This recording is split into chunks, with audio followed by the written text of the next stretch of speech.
कविता अपने माता पिता की बहुत लाडली थी। 3 बड़े भाइयों की बहन थी। कोई भी चीज़ मांगने पर उसी वक्त सामने हाजिर हो जाती। पूरे घर में रौब था उसका। पूरे परिवार और नौकरों पर राजकुमारी की तरह हुक्म चलाती थी कविता। स्कूल में भी पूरा रौब था उसका। बड़े घर की लाडली जो थी वह। ऐसे ही उसने कॉलेज में दाखिला लिया। ठाट बाट बड़ी गाड़ी में आना जाना, हर दिन नया फैशन रखकर हर कोई उससे दोस्ती करना चाहता था। थोड़े ही दिनों में उसके बहुत से दोस्त बन गए। पूरे कॉलेज में उसकी अपनी एक पहचान थी। इन दिनों उसके घर एक रिश्ता आया। खान लोग थे और पापा की पुरानी जान पहचान थी। उसके साथ कोई ज़बरदस्ती नहीं की गई, पर कविता ने फिर भी हाँ कर दी, क्योंकि वह अपने परिवार से बहुत प्यार करती थी। वह जानती थी कि वह लोग उसका अच्छा ही सोचेंगे। लड़के का नाम राज था। राज काफ़ी पढ़ा लिखा और समझदार लड़का था।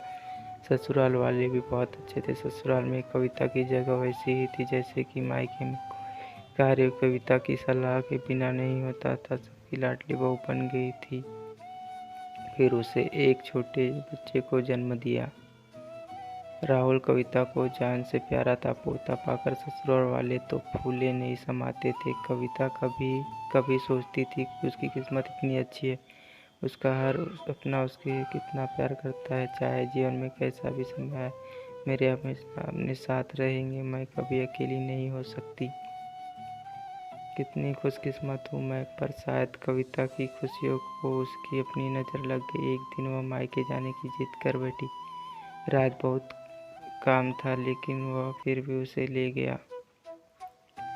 रास्ते में उनकी गाड़ी अन्य गाड़ी से टकरा गई। कविता, राज और राहुल बहुत बुरी तरह से जख्मी हो गए। काफ़ी दिनों तक इलाज के बाद राज और राहुल तो ठीक हो गए, लेकिन कविता पूरी तरह ठीक ना हो सकी। सर पर चोट लगने के कारण वह अपनी आंखों की रोशनी खो बैठी। अब कविता की किस्मत जैसे उल्टे पांव चलने लगी। मायके वाले कुछ दिनों तक उससे मिलने आते रहे, फिर कभी कभार फोन ही करके पूछ लेते कि अब। और धीरे धीरे सिलसिला भी कम हो गया। ससुराल वालों की सहानुभूति भी कम होने लगी। घर में किसी के पास बैठने के लिए कहती तो जवाब मिलता, बहुत काम है, अब तुम भी हाथ नहीं बटा सकती हो। माइक राज भी चिड़चिड़ा हो गया था। बॉस राहुल ही था उसके साथ, जिसके साथ हंसते खेलते उसका वक्त गुजरता। एक दिन कविता के हाथ से कुछ सामान गिर गया, जिसकी वजह से राहुल को हल्की सी चोट लग गई। कविता के साथ को उससे अलग कर दिया कि कहीं उसके ना देखने की वजह से बच्चे को कोई नुकसान न हो जाए। कविता अंदर से टूट चुकी थी। एक दिन उसने सबके सामने मायके जाने की इच्छा रखी तो राज उसे तुरंत मायके छोड़ आया, जैसे कि वह भी यही चाहता था। लेकिन वो राहुल को उसके साथ नहीं भेजा गया। कविता कब से दूर नहीं रही थी, पर अपनी कमी के कारण उसने ज़्यादा बहस नहीं की। कविता को लगा कि वह 3-4 दिन वहाँ रहेगी तो थोड़ा हवा पानी बदल जाएगा, क्योंकि वह कितने दिनों से कहीं भी बाहर नहीं गई थी। घर वाले भी इतने दिनों बाद उसे देखकर कितने खुश होंगे। कविता के घर पहुँचने पर सब लोग बहुत खुशी। सब कुछ कविता की पसंद का ही बना था। उसने अपने मम्मी पापा और भाई भाइयों से दिल खोलकर बातें की। उसने छोटे छोटे बच्चे बुआ के साथ घुल मिल गए। रात को सोने के वक्त जब वह कपड़े बदलने लगी तो उसे पता चला कि उसका बैग तो बहुत सारा भरा हुआ था। वह सब समझ गई थी। वह बहुत उदास हो गई। कुछ दिनों तक तो सब ठीक रहा, फिर जैसे सब बदलने लगा। सबका व्यवहार बदल रहा था। वह लोग जैसे थक चुके थे उससे। सब लोग घुमा फिरा कर पूछने लगे कि राज कब आ रहा है उसे ले जाने। वह बहाना बना देती, जबकि वह जानती थी कि उस घर में अब उसके लिए कोई जगह नहीं।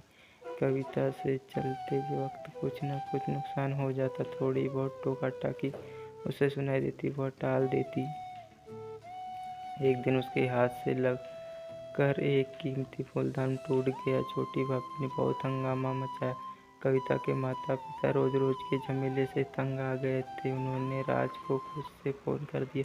राज कविता को अपने घर ले आया। कविता को अपने परिवार वालों से मीना थी जिस कविता के कहे बिना घर में एक पत्ता भी नहीं हिलता था, उस घर के लिए अब वह बोझ बन चुकी थी।